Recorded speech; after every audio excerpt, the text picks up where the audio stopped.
Well, hello and welcome to the show. I'm glad you've joined us again this week. What we're going to do is have these guys use their saddle horses to get a group of weanlings a little bit better halter-broke. These weanlings have had the halter on them a little bit, been handled a little bit, some more than others. I want to get them out here in this pasture and kind of get them a chance to live in the real world, let these guys pony them around a little bit. That's all coming up right here on Discovering the Horseman Within. Gonna take a ride on one true horse.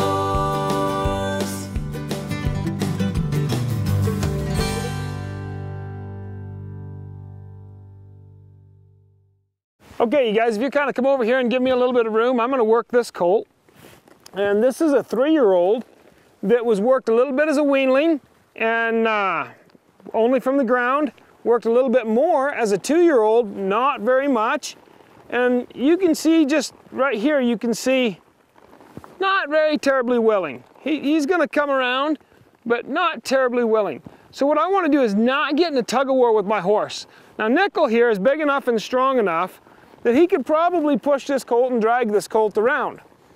So I'm going to let him push him more than drag him, okay? Now when I see Nickel get a little crabby like that, I'll just correct him with my hands right there. We don't need that.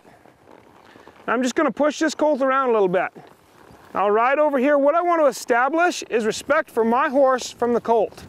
Keep his head to me and just move him around here. I'll let him ease up. Give him a little release on that side and push him from the other side. Right there, I want to get after my horse a little. Tell him, hey, that's not necessary. Nickel thinks he needs to do a little better job of helping me out, and that's not really what I need right now. What I really need is just his body, not his brain. Okay, so I'm going to push this colt around until I'm just going to keep pushing him, but pushing his nose there, let him roll out there and stop. Let him find a break. When he went forward the same direction as my horse, let him have a release. You see him instantly go licking those lips. He figured out where his release was. I don't want to drag this horse. I want to push him, okay? Now, I want to be able to do groundwork with this horse later in life, but right now I just want to get him a little softer. The other thing you're doing is working from above here. So I keep bringing him up forward. Just use my hand here to lead him up forward a little bit. Keep moving this horse up. Use Nickel's hip. This is where body control, release him. Let him stop right there. This is where that body control you worked on all winter is so important. If you don't have a good side pass on your horse, it's going to show up. You're going to feel it. If you don't have hind quarter control and front end control, it's going to show up. You're going to feel it. All right, I'm going to push this colt around a little bit forward again. See how fast he's willing to walk? As soon as he walks, I'm going to let go of him, okay? And shortly, I'm going to have this colt leading with me, not because I drug him, but because I taught him to walk forward. Once I get him leading with me, there we go. Bring him back, let him stop. Remember, horses think in moments, not minutes. So he doesn't care how long the rest is. Move him forward, keep his nose to me. Don't let him get his butt towards me. Keep his nose here, his hip away. When he starts to panic, bring him back. Don't be afraid to use your saddle horn. That's what it's there for. So if this horse starts to bolt off on you, moving him forward here, he starts to bolt off, just go to your saddle horn, wrap him, bring him back. Let your saddle horse bring him to a stop. That's his job, okay? Now you're gonna see I got this colt where he's wanting to move, so I'm gonna tug him backwards a little bit. He wants to move because he's learned that's where the release is. Just bring him back to me. Good boy. Yeah, right there. No, keep Nickel's nose. This is a job. You're working 2 horses at once. Good boy. Good boy. Yeah. Move him forward. No, knock that off, Nickel. No. Bring him back to me. And we're going to kind of change directions a little bit.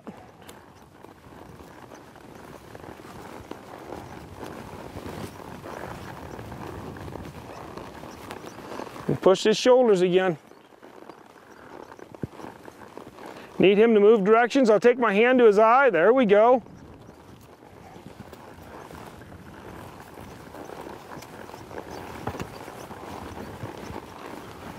Good. No, don't want him to get around in front of me. Use my hand there and my saddle horse. There. Bring him back. Just take your time.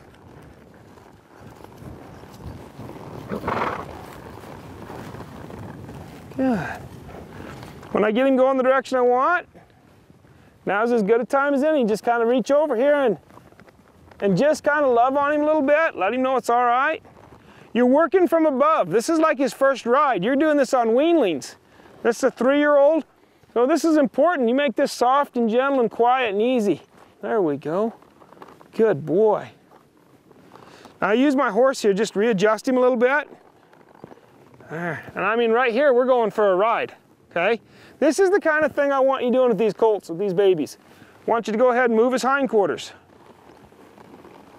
There you go. Move his shoulders.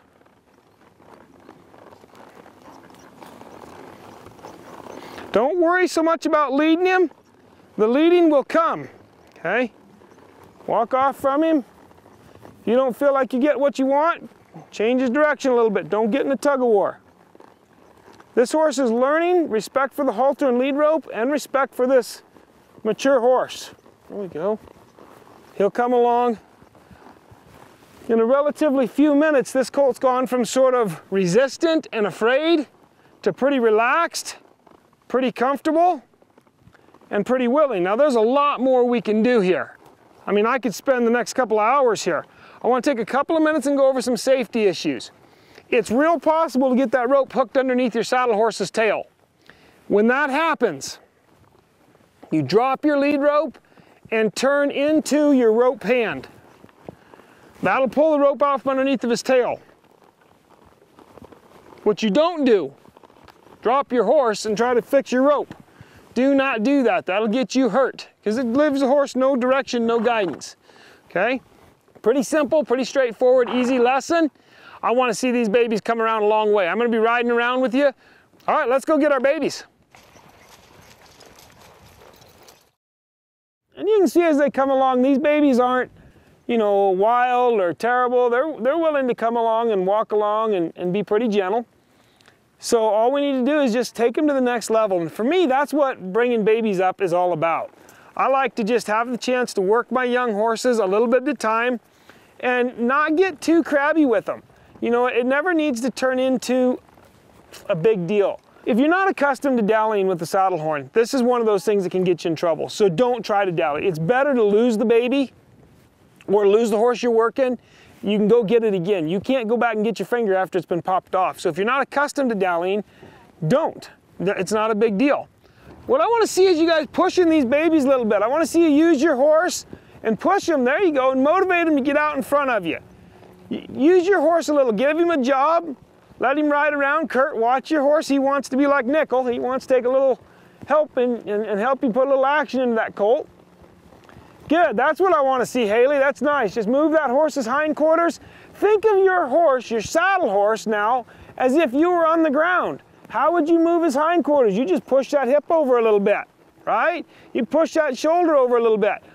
I really enjoyed working colts off horseback today, and it's something that I hope to do more of in the future.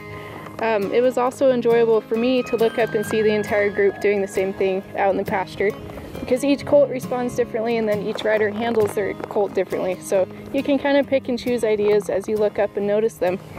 Well, the aid that you have now going on is your horse. He speaks horse. So when he starts telling this young horse to move its shoulders, they get it. This makes the job so much easier as you ride in here. Lisa, just kind of come in here and ride through them and kind of stir them up a little bit. Right there, Stephen. Don't be afraid to take a hold of them. This is where you start really determining your horse's ability and how soft they're going to be. If they get in the habit right now of jerking away from you and running out, they're going to learn to pull and drag on you. Keep the touch light and soft. Work these babies. I want to see you reaching over and petting on them, riding them. There you go, good. Move those shoulders around, use your horse a little bit. Put that handle to them. What I like when I work babies, I like a quiet, gentle saddle horse. So you watch GQ here in the middle is real quiet. Partner, Haley's horse, is real quiet. I like to see that. This horse that Lisa's riding on just ambles through here, real quiet. Same with Robin. These horses just walking through real quiet. Remember, your babies don't understand what's going on. Keep it as quiet and as gentle as you can. No fuss, no muss, just kind of quiet and steady. He knows what he's about and he's confident in himself. Here's the thing that's important. If you've got a horse who's not confident in himself, get your other old saddle horse out and pony that saddle horse around with your nervous horse, and it will make your nervous horse more confident. And here's why. Each one of these horses has become the leader in this relationship. So right here, Hannah's horse Donovan, he is the leader in the relationship with this little rose gray filly. Today I got to work with a little gray filly, and she was a real sweet pea. I felt like she made a lot of progress in the amount of time that we did. It was really neat to see the things that I've taught to Donovan, for example, pivoting over his hindquarters, and put that to real use as we're teaching her to move her hindquarters over and he's moving his shoulders over. It was really fun to just snuggle on the filly and not have to worry about my horse the whole time because he's just set doing his job. And Chad's horse Wyatt, he's become the leader in the relationship with this sorrel stud colt. These horses are becoming dominant in a two-horse herd. You don't want them to become aggressively dominant, okay? But at the same time, if you've got that horse who's just lacking a little bit in confidence, this will go a long ways towards building that confidence, okay? This will go a long ways towards making your saddle horse a lot better horse. It'll really help your babies. Man, you can't pony them too much. Get them quiet and solid, get them doing their job. Look at Hannah going for a ride on this little gray filly, okay? We get this foundation solid, then it makes our job so much easier as we move them up into 2-year-olds that are getting started to ride, 3-year-olds that are being ridden, and 5, 6, 7, 8-year-old broke horses. And that's why you see these horses be so quiet. They were started right. Robin, I love what you're doing there. I love the way you're getting involved and giving that colt just kind of more to think about from different directions. I like the fact that I got to walk around and mess with all of the babies. I didn't have to hang on to one. I got to be able to experience working with all of them. I was real excited today because this was the first time I got to do this, and so I didn't know how my horse was going to do, but it was good for him and good for me too. I was really happy with the little Appy colt. He did real nice. I'm going to come over here. Kurt, good job. You're doing a nice job. Kurt, I want you to move him around a little bit and just move him away from you. This colt's a big old boy, and I want you to make sure you can kind of push him around just a little bit, okay? Get him to where he pushes those shoulders over. When you're leading him, Stephen, I love what you've got going on here. This filly's the greenest of all of them, and you just keep working her up next to you. Perfect. Good use of your saddle horse. I like the way your horse stays in the bridle. Here's one of the things that's critical. Watch your riding hand. A way to think about it is your left hand controls your saddle horse, your right hand controls the ponying horse. And you want to just work at that. Nice job, Hannah. Move that baby around. Look at that. Hannah's basically lunging by turning Donovan over his hindquarters, using his nose to move that baby, and she's got that filly lunging in a nice circle. That's what I want to see. Steven's doing the same thing over here. I want to start seeing that groundwork come to play, you guys. I want you to take the groundwork lessons and be putting them to work right here with these babies. Okay, Kurt, I want you to side pass that colt this way. That's your job. I want you to side pass him this way.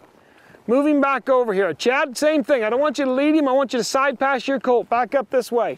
Steven, side pass your colts. I want to see these colts move laterally a little bit. Teach them to handle their feet. Put them in a little different position. And what you want to do is ask nice and then push with your horse, just like you would on the ground, just like you would on the saddle.